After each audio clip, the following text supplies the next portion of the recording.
Fer, que tenemos columnista nuevo. Ay, sí. Acá en Jugando con Fuego. Qué Y le damos la rico. bienvenida. Estamos muy contentos. Él es Emiliano Vizcarra, es profesor docente de gastronomía, un gran chef. Así que vamos a ver si nos conectamos con él y ya te lo presentamos. ¿Cómo están, chicos? Gracias por la invitación, por la oportunidad de participar como columnista en el programa. Danos, Emi, ¿qué trajiste para hoy? 9 Bueno, de julio, algo de eso. Yo quería aprovechar la efeméride importante, ¿no?, que tuvo esta semana, que fue el 9 de julio, y hablar un poco de las tradiciones en la época de la independencia, en la época de la revolución, ¿sí? Cómo se comía en aquel momento. Si bien nosotros tenemos una idea de todos los productos o platos típicos que consideramos argentinos o de la cocina criolla, ya sea porque, bueno, los hemos visto, los hemos estudiado en la escuela o los hemos puesto en práctica o los hemos degustado también en lo que nosotros llamamos las peñas o todos estos eventos regionales. Por ejemplo, los pastelitos, el locro, las empanadas, las carbonadas, bueno, platos típicos, ¿sí? De nuestra patria, que tienen el sello, la insignia de la Revolución o de la Independencia, el 9 de julio, el 25 de mayo. Pero bueno, focalizar puntualmente, ¿sí? En el origen de estos productos y por qué comían eso en aquel momento. Yo particularmente siempre digo que está bueno, un pueblo tiene que saber su origen, ya sea de lo cultural, religioso, político y también culinario, porque la gastronomía es una rama de la historia que ahora se está desarrollando cada vez más. Hay libros muy interesantes que hablan sobre la comida, de lo que comían los próceres, bueno, todo, por qué comían eso, cómo llegó a ser tan popular en lo cotidiano comer locro, pastelitos y demás.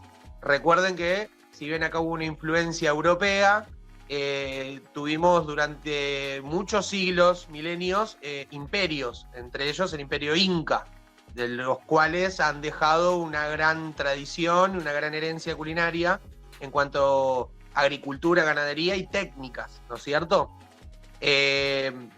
Y bueno, en vez de poner el foco, que ya va a venir la próxima columna de historia, pero que esto también tiene algo que ver, en vez de poner el foco en próceres, poner el foco en comida, ¿sí? Bueno, básicamente, como les dije, hay productos como la carbonada, el locro, ¿sí? Que son guisos. Sí, la carbonada no lleva tanto tiempo como el locro, pero tiene su encanto y su tiempo también, ¿no? Ese zapallo bien espeso, el zapallo cautiá, con todo un guisado que se hace aparte. Muchos piensan que se cocina dentro del zapallo y no. El zapallo tiene una cocción aparte y luego el guisado que es con carnes, diferentes vegetales. Los que predominan en Latinoamérica, que son la papa, el maíz, ¿sí? El zapallo, la calabaza. Y bueno, obviamente que se fue adaptando después a las regiones y a las carnes que cada región tenía, ¿no es cierto? Básicamente hablar un poco de cómo se comía. Uno piensa que, bueno, comían todo pesado, el locro, las empanadas, todo frito, y en realidad ya era una cuestión cultural. Básicamente, la cocina criolla nace de la fusión de técnicas indígenas, ¿no? De productos indígenas con la fusión de técnicas y productos españoles, ¿no es cierto?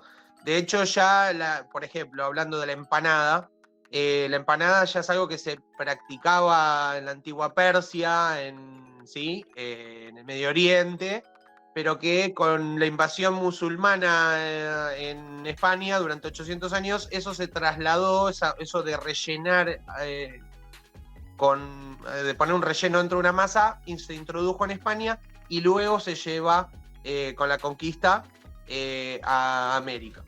Si bien los indígenas ya hacían algo similar, pero con masas de maíz, no con trigo, Bueno, la empanada en sí, como la conocemos hoy, la introdujeron los españoles, pero se adaptaron a los rellenos y técnicas de cocción indígenas. El horno de barro, ¿no es cierto? O de agregarle carnes o vegetales propios y autóctonos de nuestra región. Lo mismo esto de la carne, ¿no es cierto? Durante la época de la colonia, de la Revolución y de la Independencia, era un país donde se comía muchísima carne. Imagínense que había más cabezas de ganado que población. Imagínense que Buenos Aires también era demasiado chiquitita, eran 40.000 habitantes y había más de 40 millones de cabezas de ganado. O sea, podían comer carne, cuantas veces se le quisieran, ¿no? De hecho, bueno, la conservación y todas esas cosas, la verdad que no les afectaba tanto, porque si no les preocupaba si se echaban a perder la verdad, la carne. Comían en el momento consumían, y después, bueno, si sobraba y no se puede comer más, bueno, listo. Comeremos y haremos otra comida a base de carne. Hablamos de la empanada, el locro que ya es un distintivo del 9 de julio, ¿sí? 25 de mayo, el 1 de mayo también se impuso como tradición, pero el locro también es un guiso que viene de la palabra quechua lucru, que significa guiso, justamente. Como ya les había dicho, los platos van trascendiendo fronteras, se van adaptando a los productos regionales. En su gran mayoría predominan productos como el maíz, ¿sí? Que ahora vamos a ver que tiene el locro, ¿sí? Diferentes tipos de maíz, legumbres y demás, pero es muy curioso porque, por ejemplo, vas y pedís un locro, en Paraguay lo hacen diferente, en Bolivia lo hacen diferente, en Bolivia lo hacen de gallina en vez de carnes o achuras. En Ecuador, por ejemplo, lo hacen con papa, ¿sí? Predomina la papa, es más vegetariano que cárnico, ¿sí? Antiguamente eso se metía todo en una olla, se cocinaba y bueno, que sea lo que Dios quiera. Hoy en día hay técnicas donde vos podés reducir y comerlo con menos grasa de lo que se comía antes. De todas maneras, hay un dato curioso porque antiguamente las vacas pastaban naturalmente, hoy en día ya tienen otro tipo de alimentación, entonces tienen las musculaturas más grasa, las achuras de por sí ya tienen un exceso de grasa de las que ya tienen habitualmente. Entonces, aunque no lo crean, en aquel momento el locro era quizás un poco más saludable de lo que podemos considerar hoy, ¿sí? Eso, ¿cómo lo sabemos? Bueno, hay investigaciones en base a lo que estoy diciendo, ¿no? Y varios coincidieron en que sí, en algunos casos, y también teniendo en cuenta la alimentación, la agricultura y la ganadería de aquel momento, bueno, justamente se llega a esa conclusión. Por otro lado, bueno, uno siempre piensa Revolución de Mayo, Independencia, pastelitos, ¿no es cierto? Bueno, los pastelitos justamente es otra de las introducciones de España. No es que el pastelito sea español, sino que la masa hojaldrada o ese estilo de masa crocante la introducen los españoles, y uno de los dulces más populares en Buenos Aires del siglo XIX era el membrillo. Uno siempre dice la disputa. ¿A vos te gusta el membrillo? La disputa del membrillo y la batata. Bueno, la batata en aquel momento no estaba completamente desarrollada. Era lo que más predominaba como dulce era el membrillo, ¿sí? Así que bueno, básicamente era uno de los dulces más populares. Bueno, después estaba la mazamorra, que es una especie de arroz con leche, pero hecho con maíz blanco, ¿sí? Bien cremoso, bien pesado. Era muy pesada la comida, como dijimos al principio. Bueno, básicamente también había una preparación llamada duraznos rellenos. Era como una especie de carbonada al revés, ¿sí? Eran rellenos de carne los duraznos. En la parte de donde estaba el hueso se rellenaba con un relleno de carne. Y eso era uno de los tantos platos agridulces de la época. Dato también curioso, ellos tenían. Nosotros, ¿cuántos pasos podemos tener en un almuerzo o una cena? Prácticamente una entrada, un principal y un postre. Ellos tenían 7. 7 pasos, de los cuales entre esos 7 pasos podía haber algunas entrantes, como por ejemplo los duraznos rellenos, después venía el suculento locro, y después del locro venían un par de pasos más.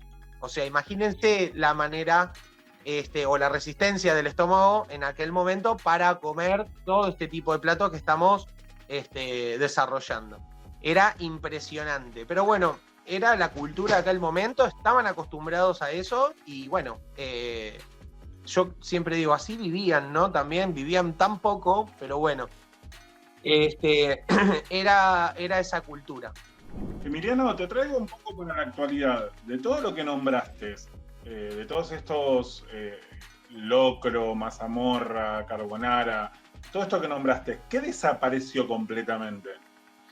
A ver, nosotros, desde lo que sería lo cotidiano, desapareció todo. Desde lo que respecta a fechas patrias, solamente tenemos que esperar a 9 de julio y 25 de mayo para poder comerlo. ¿Sí? Es decir, que en un resto de Palermo, obviamente en la carta no va a haber locro. No, locro no. Sí puede haber una reversión o una fusión con técnicas más modernas de una mazamorra, de un arroz con leche o propiamente del dulce de leche. Es más, hay postres actualmente que se llaman desconstrucción de dulce de leche. Tenés un dulce de leche, un mismo producto con diferentes texturas. Una espuma de dulce de leche, una crema dulce de leche, un bizcocho dulce de leche y así sucesivamente, lo que se te ocurra, todo dulce de leche. Eso...